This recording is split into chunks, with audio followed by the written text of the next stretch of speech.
of the Madison and Mountain View. For those of you who don't know, this is a weekly evolution-hosted forum where we'll be discussing all things innovation, entrepreneurship, and the intersection of startups and brands.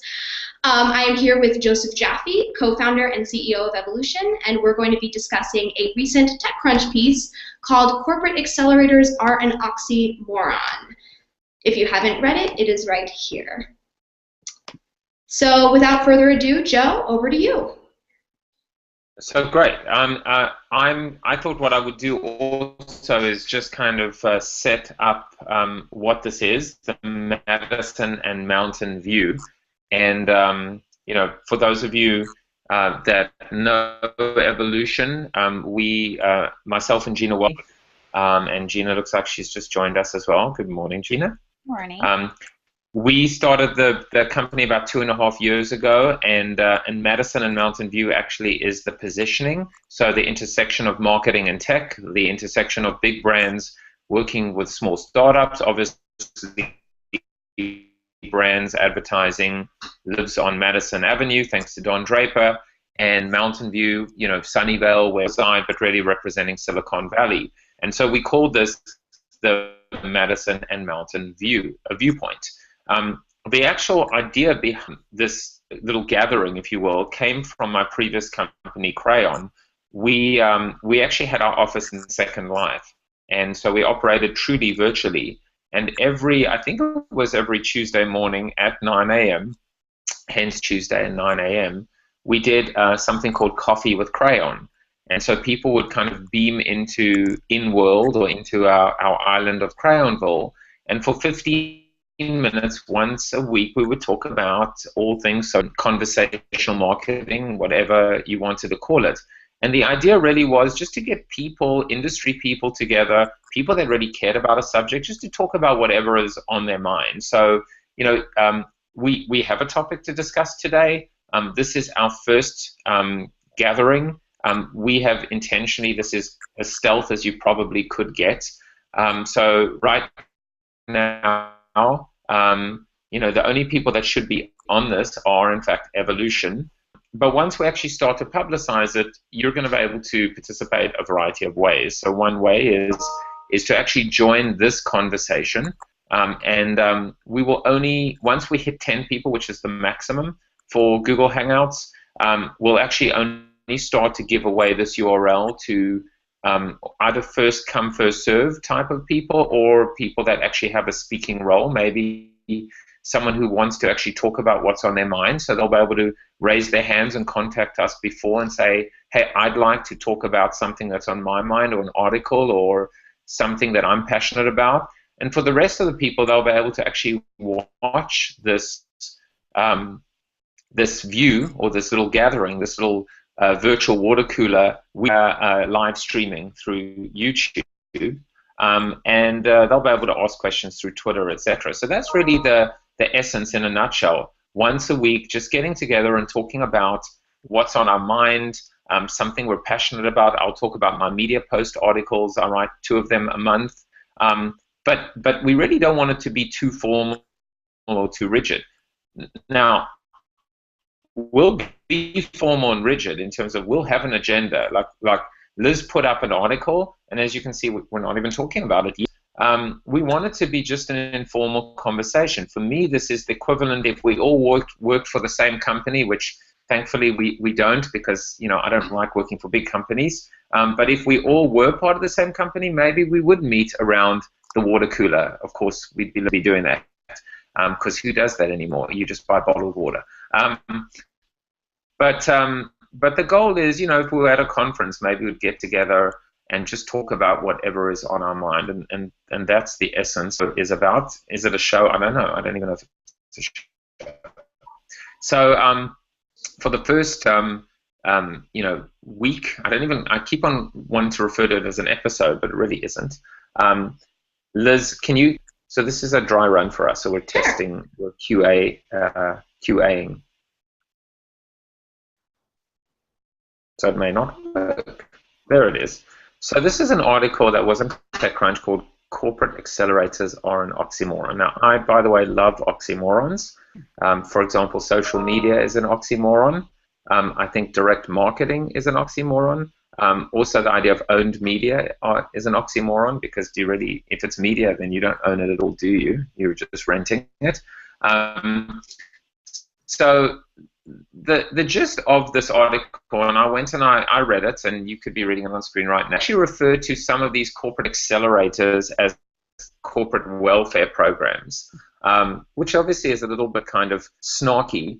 But I think the whole idea is, you've got companies wanting to get into the space, into the whole stuff. Hey, we think it's the next big thing, whatever the case may be. And trying to figure it out. Now, obviously, that's what we do at Evolution. We connect hands to partner via pilot programs, accelerates, and ultimately investment and or acquisition, so the M&A side. And we believe that there really are significant opportunities for brands to become longer-term partners of these startups.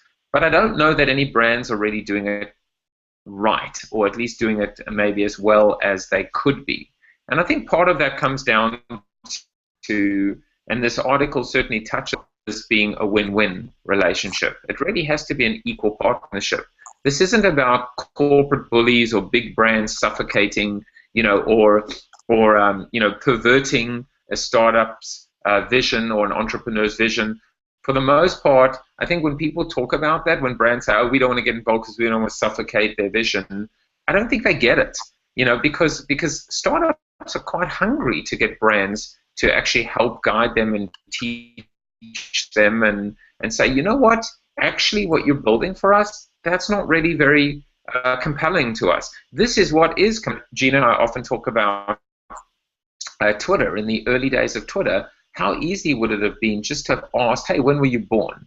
Now, if Twitter had done that early on, the whole age gating process, which Facebook has done brilliantly well, would have been possible for every spirits or beer or alcohol brand, but also for brands that have to be very mindful of marketing to underage kids or minors, in a sense. Just the simple, it's not onerous at all, right? What's your name, first name, last name, email address, when were you born, etc. So I think brands' ability to actually, in a good way, to actually influence startups, their direction, is something that is potentially mission critical. So then the whole essence comes down to, how do you do that? And for the most part, I think, is that a hand raise? Yes. Can you hear me? I can. Do we know if Techstars will let anybody do one of these accelerators? Like, do they draw a line ever and they're like, listen, you guys, because we have a continuum, right? So we say you might be over more towards education, you might be closer to execution, and then we'll customize our services. It feels like from that article, anyone who wants to buy a Techstars incubator can buy a Techstars incubator. I'm just wondering if we know from the people you've spoken to, Joe, if they ever say, what, you're not right for an incubator. So my guess would be, that and I actually am a mentor right now at a Techstars EdTech accelerator that is being underwritten primarily by Kaplan, but also has brands like MasterCard involved at the moment.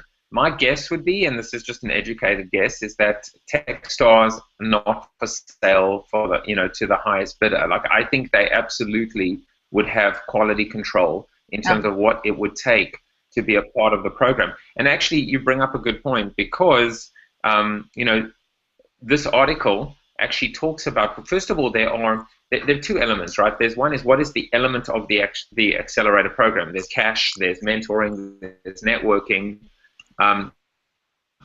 Remember in the early days of Evolution, there was the incubator experiment pie, and I think they were giving like $15,000 to a startup. Now, I mean, what is $15,000? Yeah. I could write a check today for $15,000 to a startup.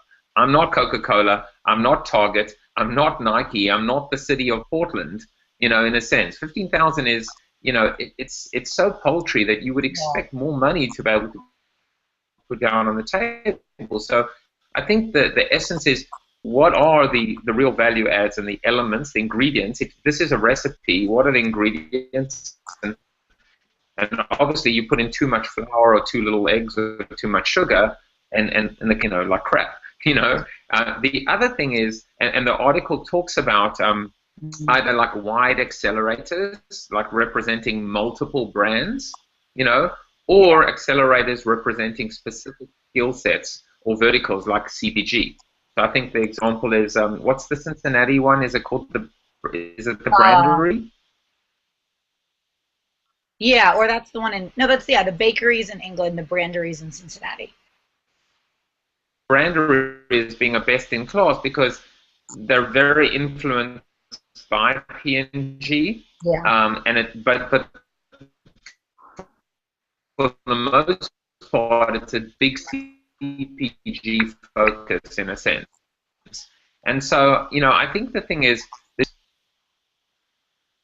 that, big brands are probably not, I think corporate accelerators, when the corporate accelerators are being run exclusively by the corporation and again, here's my bias hat that I'm putting on, by their traditional agencies or even their digital agencies.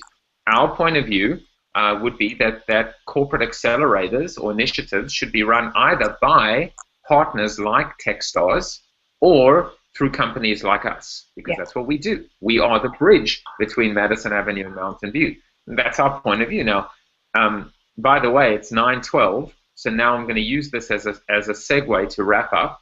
For those of you watching, you can be a part of this. This is not a lecture. This is not me talking. In fact, I'd be happy to drink my coffee and to get together and say, what was in the news, what's on our mind, any cool startups we've met. It's really a celebration of this intersection.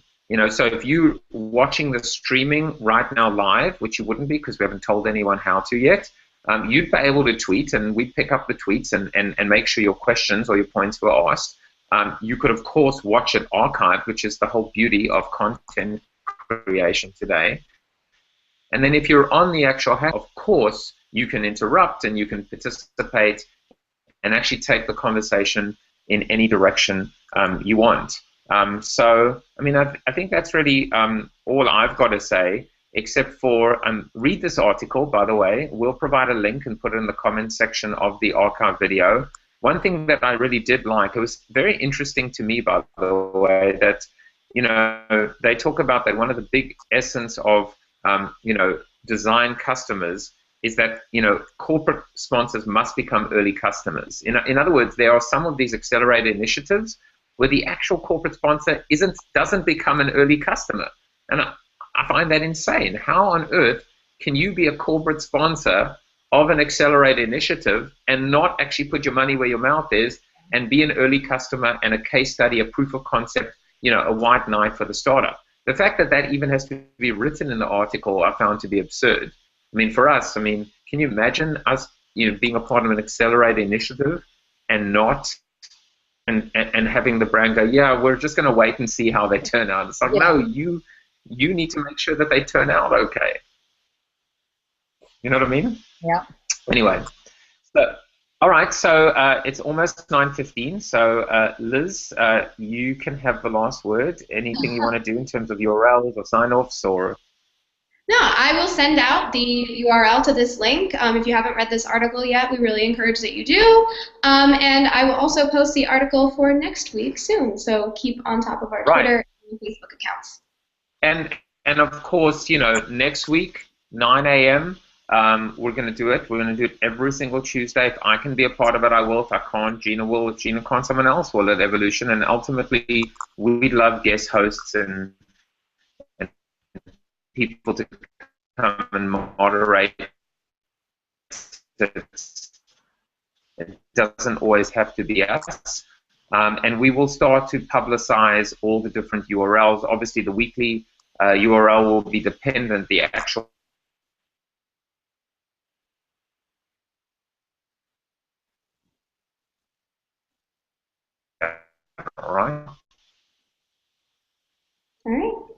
Well, thank you guys so much for watching.